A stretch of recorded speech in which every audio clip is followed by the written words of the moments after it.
nice to be here in front of a load of you guys, and it really wasn't that long ago that I was sitting in your position, wondering how the hell I get from being a student in journalism into a job. I was going to start and tell you a bit about how I ended up standing in front of you, really.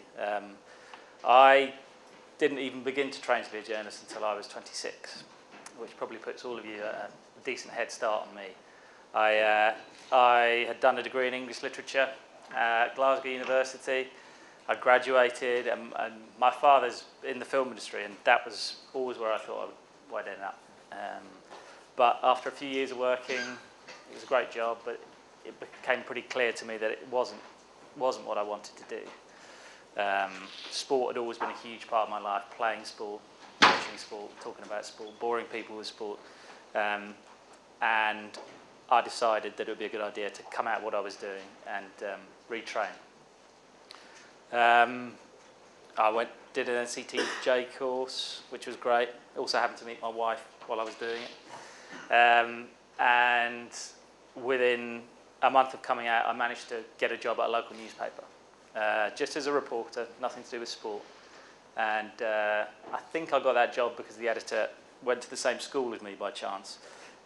It's just luck, which actually plays a lot of a part in my story, I think. I was at that local newspaper for 10 months, and I got a job, my first job in sport, at another local newspaper, which I wrote about football, I wrote about rugby, covered a bit of Reading FC when they were in the Premier League, but very, very fleetingly. And then after 14 months, I got the chance to do a week's work experience at the Times. I'd been writing to people there for a long time before that to try and get in. I had to take a week's holiday from my work to do it, and I went in determined to say, you know, I'm not leaving this place without a job. Basically, it was my attitude. I think it was important that I went in knowing the job already. You know, I had shorthand. I knew how to write a story. I knew how to make phone calls and get a story for them. I could write, and so when I went in, they were used to seeing kids who'd come out of school, maybe 18, 19, maybe a bit overawed by being at the Times and not sure of themselves. I think that made a difference to me, and suddenly, by the end of that week, I was they were asking me back, which was great. I then worked 6 Fridays in a row for free. I had Fridays off during my local paper job, so every Friday I traipsed up to London, and I worked free of charge for them, in the hope that somewhere down the line I'd manage to get a job. And after 6 of those Fridays, they asked me if I wanted to join the team. They could only offer me a 3-month contract at the time. Things were starting to get tight then. This was in 2008. April 2008. They offered me a 3-month contract, and I and ahed about it because I had a mortgage by then, and I didn't know whether I could give up a full-time job just for 3 months because it could all go out the window after that. But I went for it, and almost 4 years later, I'm in front of you here. Having started with online at the Times and then moved on to the print side of things. I'm now deputy football editor there with Tony Evans, who's my direct boss. And I'm responsible for coordinating all the football writers. Obviously, I write myself as well. And beyond football, they send me to things like Wimbledon, the Ryder Cup, and this summer the Olympics, which is really lucky. So I suppose I've kind of had a lot of luck. I've been in a position to take advantage of that luck, which I think is really important. I think when you know there's an opportunity there, you've got to be ready to take that opportunity when you see it. But I think the lesson from my story, I think what I would say is that you're all well ahead of where I was in terms of your age, which is a huge advantage. You know what you want to do, you're here, you know, you're doing something that you want to do, which is a real advantage. And I think Twitter and I think the internet and other things like that have made Fleet Street, in a funny way, more accessible to you guys than it was to me. I didn't know the names of the sports editor at The Guardian who you can now follow on Twitter, and you know his name, and you could probably guess his email address. I didn't know how the hell I was going to get in. Blogs were starting to build up, but they weren't really there. I didn't know how people would see my work. I didn't know how to get in the door, really. All I knew was that I could probably get a week's work experience, get in that door, and somehow, make a job for myself, which I was lucky to do. It could have gone very differently. So what I would say is, journalism gets a bad press at the moment because people are losing their jobs. People think the industry is shrinking. It's harder. I'm sure people have told you it's harder than ever to get into. I don't think that's actually true. I think more than ever, if you're good enough, you will get in. If you try hard enough, you will get in. And if you're prepared to take a risk, to try a shift, to go in and impress someone, you will get in. I think that, you have to believe that, all of you. There's nothing to say that every single one of you couldn't, within a year of leaving this place, be in a good job on Fleet Street, be working for a big website. You just have to know how to do that. What I would say is, in terms of emailing people, trying to get in, I think it's really important to have a name. Don't send emails to Sport at the Times, for instance, because it goes into a big queue that no one will ever see, that will make a difference to you. The thing you really need to do is find out who is in charge on the desk, who can give you a job, who can give you a chance. You need to, you can do that now on Google. There are places you can search for the Times sports editor or the Guardian sports editor or the football editor, and those are the guys you need to target. You need to write email after email after email after email, and eventually something will give. If you keep trying hard enough, something will give. They'll ask you in, even if it's for a coffee. Do that, email Oliver Kay and ask him to meet you for a coffee. He lives in Yorkshire. He's not far away, and I'm sure he'd do it. Try, if there's a journalist you admire or someone you think could help you or even give you some advice, email them, ask them, even for a phone call for 5 minutes. They've all been in your position at some stage. They all know how it feels to be on the outside trying to get in. And, maybe they can't help you directly, but that contact somewhere along the line might mean something for you, might work, might open a door. So don't believe the hype. It isn't a closed door. It is possible for you guys to get in and get work, especially if you're good enough. Talent will always rise to the top. You just have to remember that. I'm going to talk a bit about my job now, I suppose. Maybe I should start with last night. It is a great job. People say it's the best job in the world. You get to watch sport and you get paid for it. I mean, that's pretty good. You have to be lucky to do it, but it's a great job.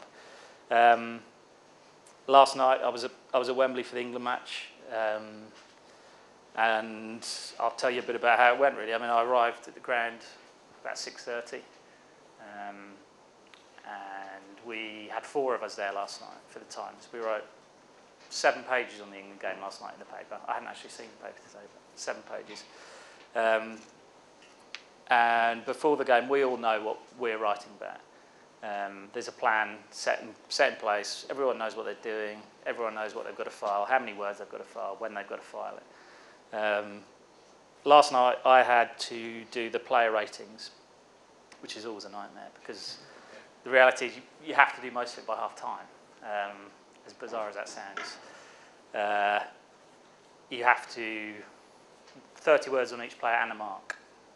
And any sub that comes on before the 70th minute, you have to do a line on and a mark. So that was one of my jobs. The other job was I had 450 words to write on Stuart Pearce, broken up into 4 different sections. One was on his team, one was on his substitutions, his tactics, and his touchline behaviour was the other one, I think.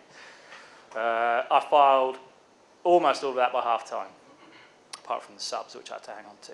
And finally, I had to write the back page. 650 words filed on the whistle, which last night was a complete nightmare. There were 3 goals in the last 5 minutes, and so you go from writing a story about how England are getting outclassed and outfought by the Dutch, and then they equalise, and suddenly it's 2-2, and you start thinking that doesn't sound right.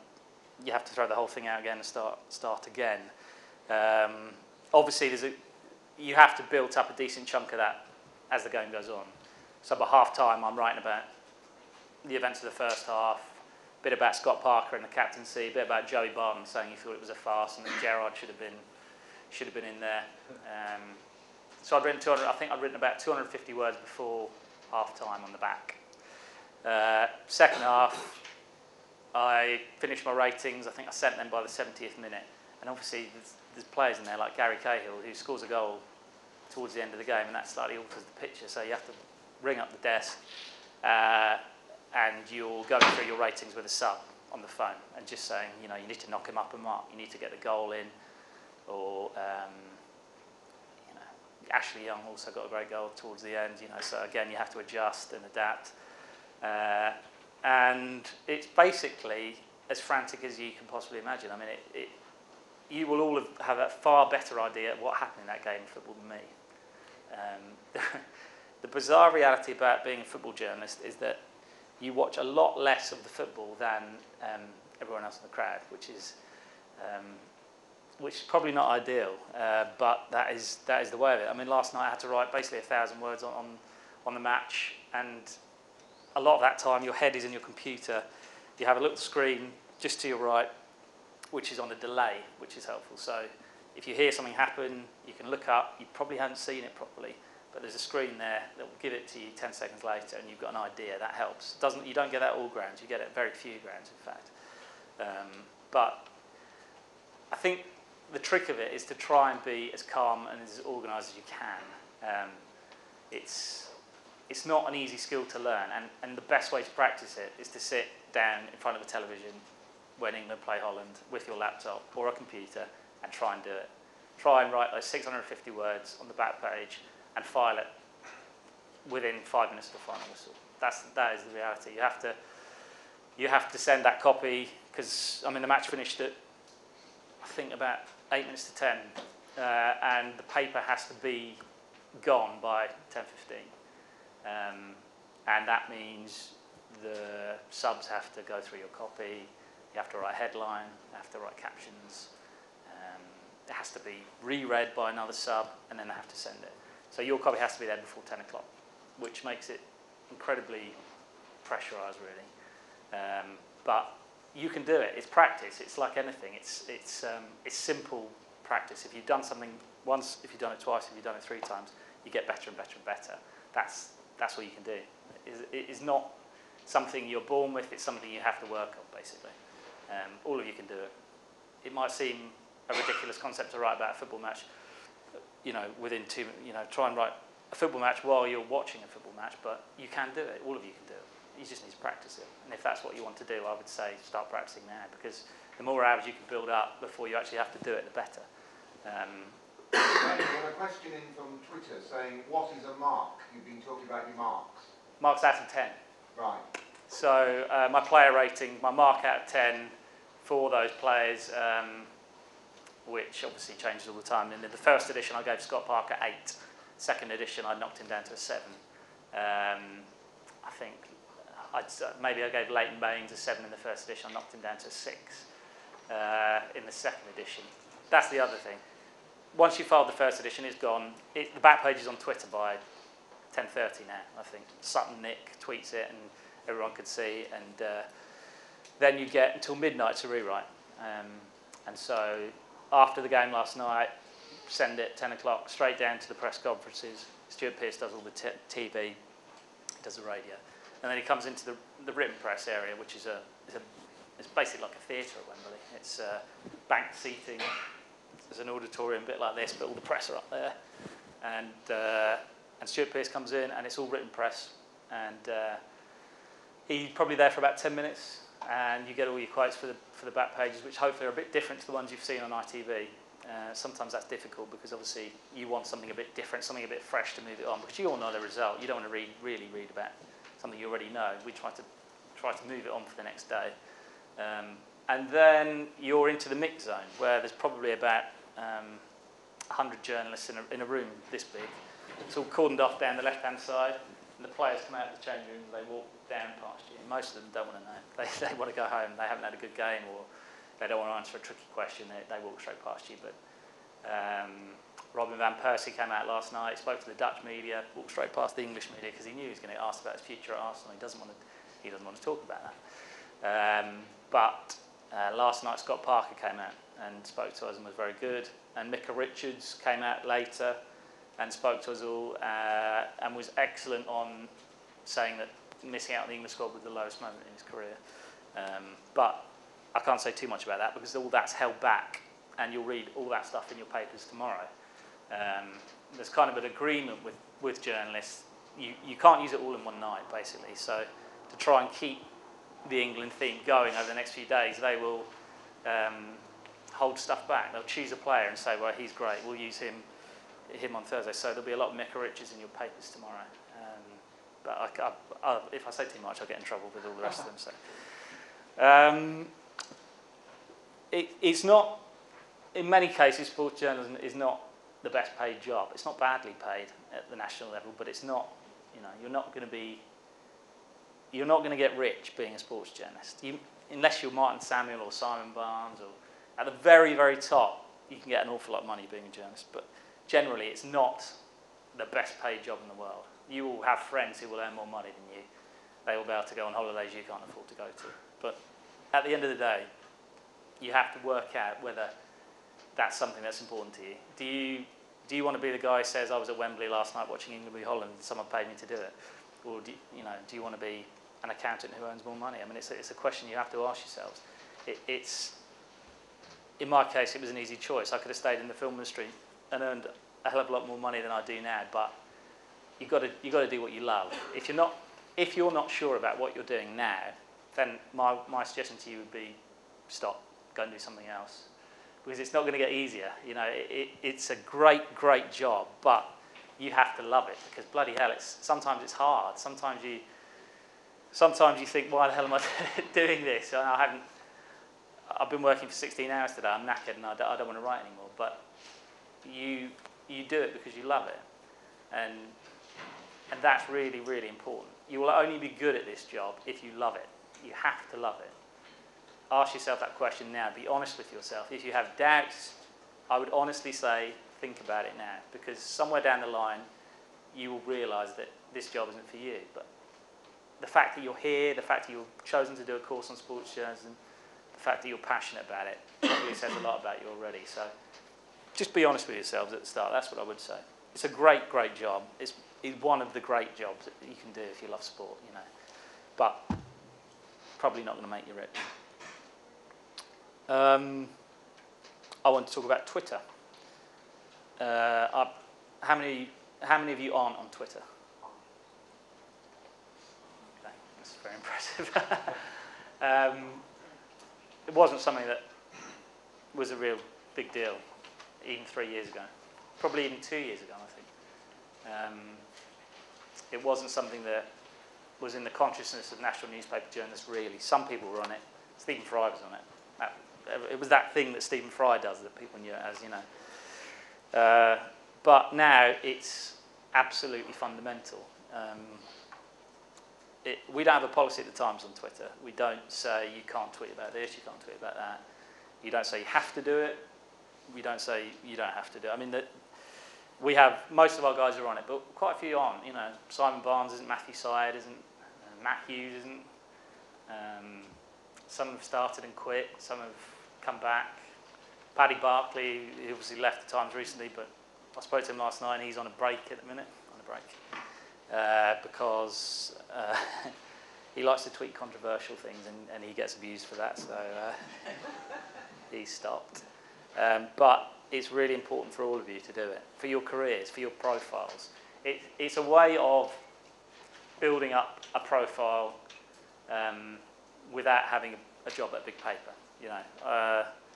Twitter I was one of the first to get on Twitter at the Times, and at the time I was working online, rarely in the paper. I think I'd probably been noticed by a few people, but I wasn't really, thought of in that sense as a kind of, I don't know really. I suppose I would hope they saw me as a kind of someone to watch, but I don't know. Twitter really helped me in that regard. Suddenly my followers were shooting up. I had some good stories. I tweeted them, followers started to build up. Probably got to about 10,000 followers, and I think the paper started to think, maybe this guy's got something. And so that's pretty much when I got dragged onto the newspaper from then on. But what it did do was it gave me a profile that I didn't have in the paper. I mean, people knew me better on Twitter than they did in the paper. You know, the reality is a lot of people don't. Not everyone reads the Times. You know, a lot more people are on Twitter than read the Times. And people know me through Twitter probably better than they do my byline in the paper. I think a lot of people. So what I would say is that Twitter can be great. I mean, I've seen a lot of you guys have got hundreds of followers. Anyone got 1,000 followers? I don't know. You don't count.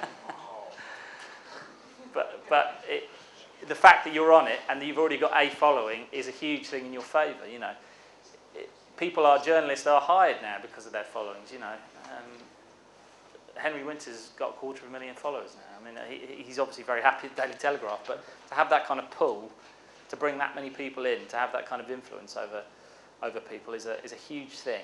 And obviously, at the moment, it must seem really hard for you guys to think, how the hell do I get 10,000 followers? How do I get 20,000? But you will, as you get out there, as you build up, as you start coming across stories, as you meet contacts, as you have stories, you will get, that will build up, and that's really important for you. It can open doors for you. There's a guy at the Independent, Jack Pitt-Brooke, who tweeted and tweeted and tweeted, the sports editor there, and kept showing him his blog, emailed him his blog. He got a job. He's employed by the Independent now. I think he's 23, and he pestered people on Twitter, not in an annoying way, but in a way that made people notice him. He wrote a blog, which is another thing you should all do. You should write a blog. It's a showcase for you. It's an audition. It's, this is what I can do. This is how I can write. Look at me.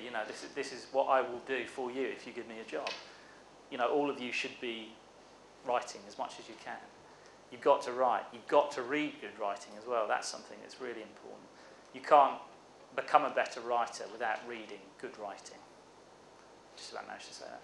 You have to read the best sports writers. You have to read the guys you want to be like. You have to go, what makes them good? What did you like about that piece? Take some stuff that you like out of it, put it on a file. And remember it. Think about how they're doing things. Think about the techniques they're using and what they're saying and how they're saying it. I think that's really important. If you see something you really like, copy and paste it, put it on a file, remember it. Why was it good? How did it work? What could you do? I think Twitter is a door opener for you guys. It's a way of getting in touch with people that you never had in the past. And this game is all about contacts, one way or another. It's all about contacts. It's about you guys building up your contacts, not only to get jobs, but then once you've got jobs, to get stories. Writing is one thing, but getting stories is what it's all about. If you can bring stories to a newspaper, you will be eminently employable. You will work for your whole life. If you can bring them stories that they can't get, you will get jobs. That's simple as that. And it's about making the most of your contacts. If you know someone, brother's, auntie's, sister who plays for Liverpool, then, go and find out how you get in touch with them. Because that might give you a story that no one else will get. You might hear something that happened in the dressing room and that's a great story, isn't it? If you can get something, an insight for someone, anyone then go and make that contact work for you. You have to do that. That's really, really important. And it will stand you in great stead when it comes to work and jobs and stories. One thing I thought I'd do was run you through a back page splash I wrote a few weeks ago. Just got no quotes in it. And people always think, well, how the hell do you know that? It's just made up.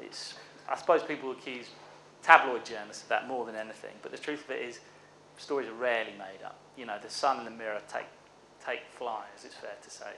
Often they'll run a story on the back of one source, a phone call, a hunch sometimes. At the Times, it's very different. We'll only run a story if we can have it stand it up with two different sources. So if we hear that Steven Gerrard was having an argument with Dirk Kuyt in the Liverpool dressing room from one person, we have to go somewhere else to find out if that's true. And if we can't find out that's true from someone else, if we can't get two people, two sources to stand that up, it goes in the bin. We don't do it. Other papers might take a chance that, it's an interesting story. might have an element of truth to it. Probably does. Can you be sure? Probably not. That's where we would say no. Others might say yes. It's the difference. But I thought, I'm not sure if this is going to show up. Right. So the story is about Carlos Tevez coming back to England. Everyone's probably had a bit fed up with Carlos Tevez. He's hogged the headlines for far too long now. But there was an appetite here for a story. People wanted to know why he was back, what was going to happen. He'd called, and he'd said Mancini had treated him like a dog the day before, which had gone down like a lead balloon at Manchester City. And we wanted to try and find out what was going on. So, the story, which you can't see because it's blurred, and I can't really read because it's blurred, says Carlos Tevez returned to Manchester after 99 days, for the first time in 99 days yesterday, and immediately faced the threat of a 2-week fine, basically. Now, there are no quotes in this story. I think there's a tweet from Jolien Lescott somewhere around about here saying, we'd love to have Carlos back. Who wouldn't? But this story comes together, I'm going to talk you through how I did it, basically. Involves a lot of phone calls. You've got to get it from both sides as well. So football clubs rarely give on-the-record stuff. They'll put out statements, of course, now and again, but most of it all happens off the record. Clubs tell you information they call it background information, but they're basically giving you information that they want you to know, but they don't want people to know it's come from them. That's how it works. So my contacts in Manchester City are telling me that they are furious with Tevez. Mancini's upset with him, that they're going to fine him, they're going to threaten him with a fine, that they don't really want him to go back in the first team this season if they can help it. But Mancini's a pragmatist, and he knows that if the title's on the line and he's got a striker who can score him goals on the sideline, he may bring him in. But the overwhelming noise is coming out of Manchester City, where they were really angry with him. They were furious about what he'd said. After all this time, he's coming back, he wants to ingratiate himself with the fans, and yet the first thing he's saying is, I've been treated like a dog, which they believe is actually the complete opposite of that. So that's the first thing I've got. Manchester City angry. Threat of a fine. I asked them, all off the record, what kind of a fine would you be looking at in this case? And they tell me 2 weeks. So we know Carlos Tevez earns £198,000 before bonuses a week.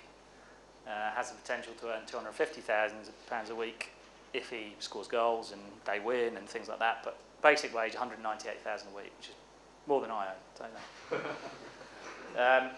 So that adds up almost 400,000. That's where the figure you can see here has come from. Now, on the other side of this, it's only fair to go to Tevez's people and ask them how they feel about it. You have to have balance. That's really important. You can't just run Manchester City furious with Tevez's story, because that doesn't give Tevez, not my favourite person, but it doesn't give Tevez the right to reply, if you like. So call goes into Tevez's people. This is where contacts come in really handy, of course, because without them you don't get this story. Tevez's people are saying they're disappointed with him because they didn't authorise the interview. They were surprised at what he said. They're trying to play the whole thing down. They want him back to play because he wants to move. That's why he's back. He wants to move. He wants to leave Manchester City. He wants to go and play in Italy. He wants to play in Spain. He doesn't want to go back. Maybe he'll go back to South America, but only if he has to. He's back there to try and earn a move away. And they want to try and smooth things over, make sure everything's okay. So the noises coming from Tevez's camp are very much, he's sorry, he might apologise to Mancini. We're hoping he's going to apologise to Mancini. And if he does, then maybe the whole thing will go away. I mean, Mancini said all the way along, the briefing from Manchester City was, if Carlos apologises, it all goes away. They've always said that. They've always said, all we want is an apology. We just want him to come and say the words, I'm sorry, I got it wrong. And he wouldn't do it. Now, so here we have a story now on two sides. And all then you need to do is get a bit of background in there. You get the tweet from Jolien Lescott, and there's 550 words of a back-page story that we know is right. Now, as it happens, Tevez never got fined because the noises that Tevez's camp were making told us that he was probably going to apologise. That may have been a better story, but we couldn't be sure that he was, so we didn't run that. 7 days later, Tevez got down on his knees and said sorry. You know, that was as simple as that. It was all over. But the threat of the fine was right at the time. Obviously, people will probably look back and think, you wrote that? It's wrong. You never got fined. But at the time, this was the story. This was true. This was going to happen. Tevez made it all go away in the end, but that is how a story like that comes together. It's the same with the Chelsea stuff recently. I mean, people will say, how do people know? How do you know Frank Lampard's furious? Because players talk, players text journalists, players want to know, players want you to know what's going on in there. They want to know that, they want you to know that things aren't great, that they're getting a raw deal. Players talk. Players talk to journalists a lot. Players text journalists. That's how stories come out all the time. Disgruntled players who want to move, text. They'll get stories in the paper. You might not see a quote, but sources close to Ashley Cole, probably Ashley Cole. Right. Again, you can't read any of this, but it doesn't matter. This is Oliver Kay's match report from Napoli against Chelsea as it was filed. I know you know how to do a match report, but this I thought would be an interesting exercise in how it's done. There's 1,000 words on that page, and Ollie has to file it on the final whistle. Now, the first piece, he files about 60 minutes. This piece, he files around about 75, and this will come bang on the final whistle. That's his intro, and this is the last paragraph. Now, there's a real skill to doing this, and it's really not easy, as I said earlier. So, a good portion, almost half but not quite, comes just after half time. Now, the skill of it is, obviously Chelsea took the lead in this game, and it all went very badly from then on, but the skill of it is to write in such a way that you lead yourself somewhere to go.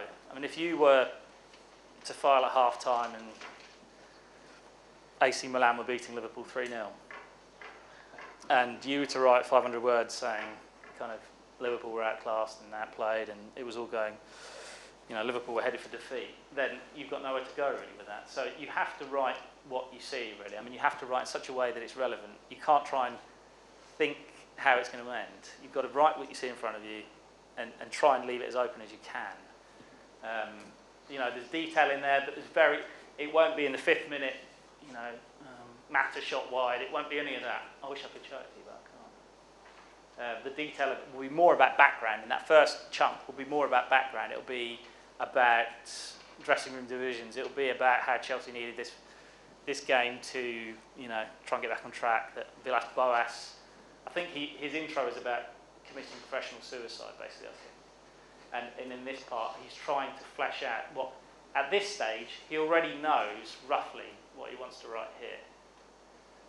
So it doesn't always work, but he will be able to write this in such a way that it will join onto that at the end of it all and make sense. The second take, obviously, usually takes in a lot of the action.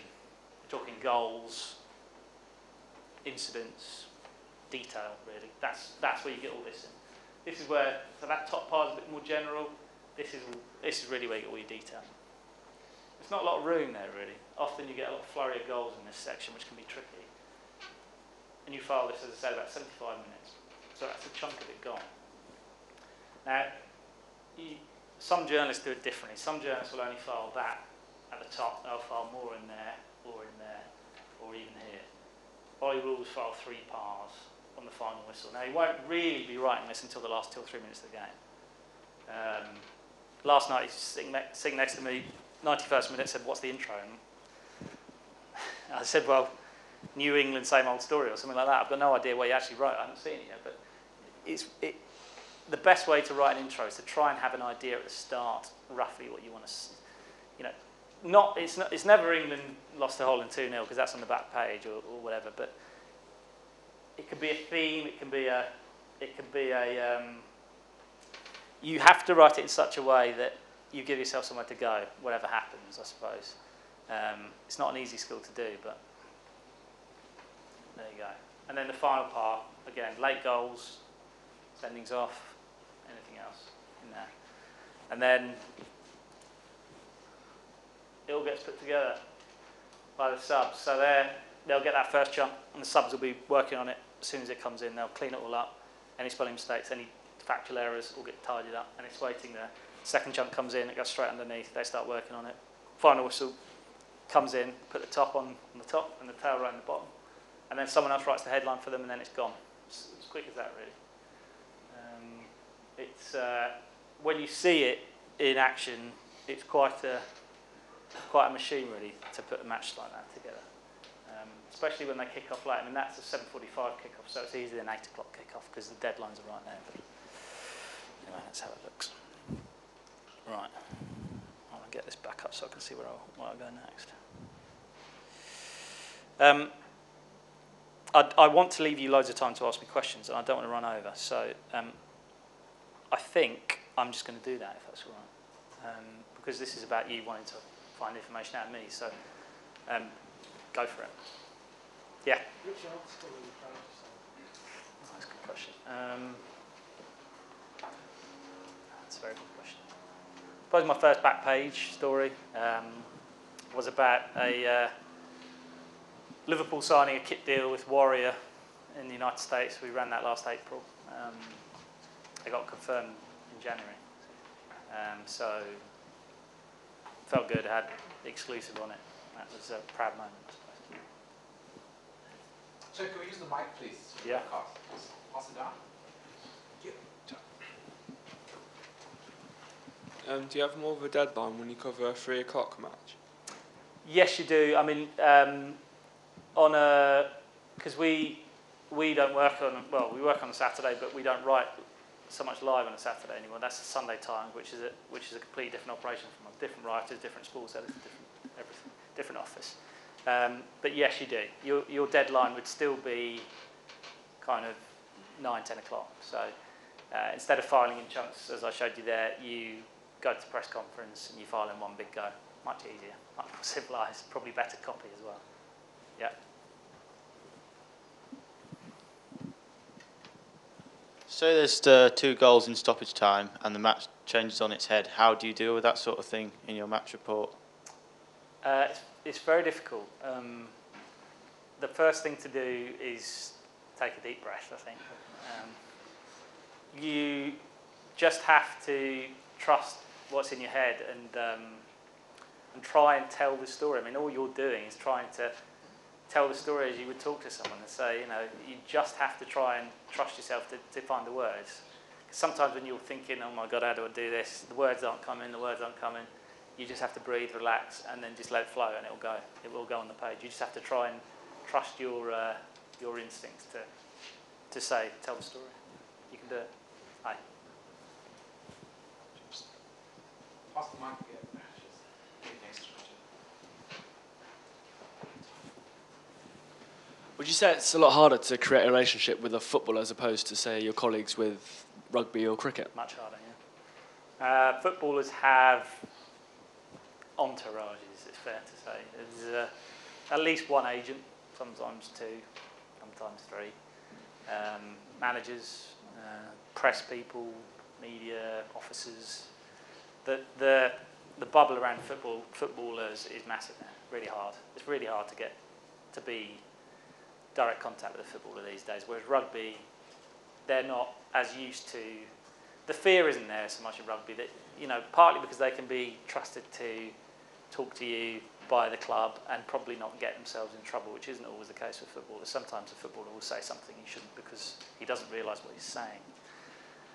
Rugby, so it's a generalisation, I probably shouldn't say this, but the rugby boys tend to be better. No, I'm not going to say that. You know what I'm going to say, but they are, in some cases, a little bit smarter, and so can see a question coming, know what to do, don't get themselves in trouble, and so they can be trusted more by their clubs, which means that you can get closer to them. And how important is it to keep your allegiances out of the limelight? Yeah, it is important. It's hard. I mean, it's a really good sign. It's a good journalist. It's a sign of a really good journalist if you don't know who you support. Who do you support? Twitter makes that much harder, by the way. I'm not going to tell you. Some questions on Twitter that we'll just take quickly. Well, one following up exactly on what you've just said there, which is, this is from a guy who wants to know, do you find it hard not to celebrate when goals are scored when you are a fan? And that's from Edward. That's a good question, Edward. I've never been in a position where I jumped up. I mean, if your team scores the last minute winner and you're there, you're more worried about having to bloody change your copy to... That's your first thought, probably. I mean, there are games I can think of where my team has been involved in. I think if I'd been there, I'd really have struggled. But it's never happened to me, Edward. But we have some Liverpool supporters in our staff, and a few of them were at the Carling Cup final at the weekend, and I think after the penalty shootout, they found it quite hard. And another one as well from Edward again, this time. How did the Times deal with the scale of John Terry's wrongdoings? Did you actually have to hire in extra staff? No, we didn't. I assume, is he talking about, I suppose he's talking about last year's wrongdoings as well as this year's alleged wrongdoings, I'll say. No, it's just... Our pages are dictated by, our space is dictated by advertising, unfortunately. That's what pays our wages, really. So even on a day where you have everything happening, you don't get more space. So if Capello quits, if the captain, Terry loses the captaincy, your space is your space. So we've always got the subs and the journalists and everything to cover that, really. So the answer is no. I really like the way you write, but as a Liverpool fan, I hate News International. How would you respond personally to the way that they covered the Hillsborough disaster? No, I completely understand that. Yeah, it's. I don't think anyone would defend the way the Sun covered the Hillsborough disaster. Kelvin McKenzie has apologised too late. Long too late for Liverpool. Playing the Sun then, yeah? Well, the Times didn't run that front page. The Times would never have run a front page like that. So we're very distinct papers. We don't have anything to do with them. They don't have anything to do with us. I think incidents like that are bad for journalism. I think it hurts journalism. I mean, it's a long time in the past, but it's still... Liverpool fans still don't buy the Sun. They never will. They won't buy the Sunday Sun. How do you think Tony Barrett would respond? I know how Tony Barrett responds, but I'm not going to say it here. Do you have the mic?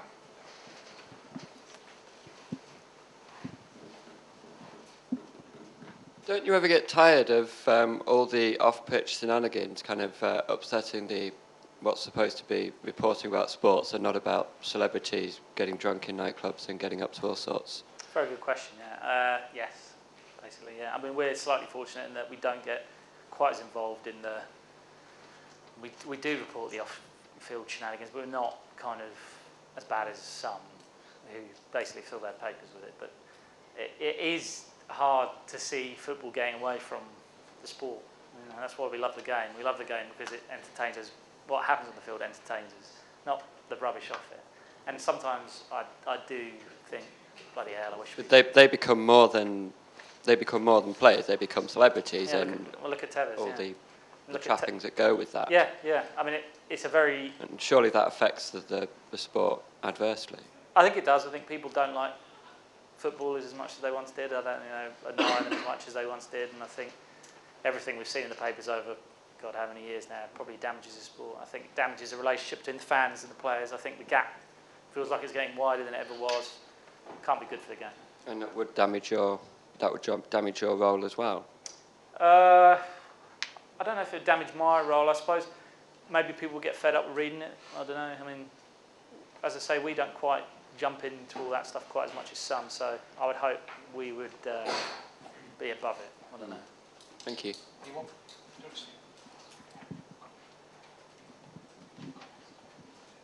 This is a question regarding the journalism project. It's about if a referee makes a controversial decision, and they don't always come out, very rarely come out in the media to explain it, and sometimes they'll get criticised.